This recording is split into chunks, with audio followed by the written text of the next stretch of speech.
Magandang hapon po, mga katulad ko pong magsasaka. Ako po si Benji Dizon na nakatira po sa Barangay San Antonio, Kuya po Nueva Ecija. Isa pong taal na pong magsasaka. Bali, mahigit na 2 hektarya po yung aking sinasaka na patubig lang po ng NIA ang kinabubuhay ng aming mga lupa dito. Ngayon po, nung pong nasabi sa amin na hindi na po dadaloy ng December 1 ang tubig, kami pong lahat ng taga-kuya po ay nalukmo.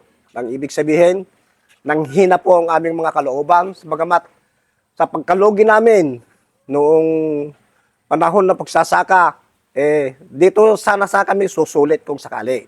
Subalit, hindi namang sinasadya na nasira po yung Division 6 at Division 5 na pinagkukunan natin ng tubig patungo sa ating mga bukid, sa mga bayan-bayan. Kami po ay nagsusumamo sa mga magaling po nating mga engineer na kung napapanood po namin sa Facebook, lalong-lalo na po si Engineer Joel, na maganda po yung mga sinasabi niya na sana po ay mapabilis ng maaga ito pong tubig natin nang sa ganun po ay makapagsaka rin kami muli at sa aming mga kasama na mga magsasaka dito sa bayan ng Kuya po. Para kung po maaari po sana yung sinasabi nilang nakapix na March 1, sana po ay hindi naaabot yon. Dahil sabi nga po ng mga kaibigan nating mga engineer dyan, pag binilisan po ng kanyan, ng paggawa, hindi na po aabot ng ganong araw o buwan.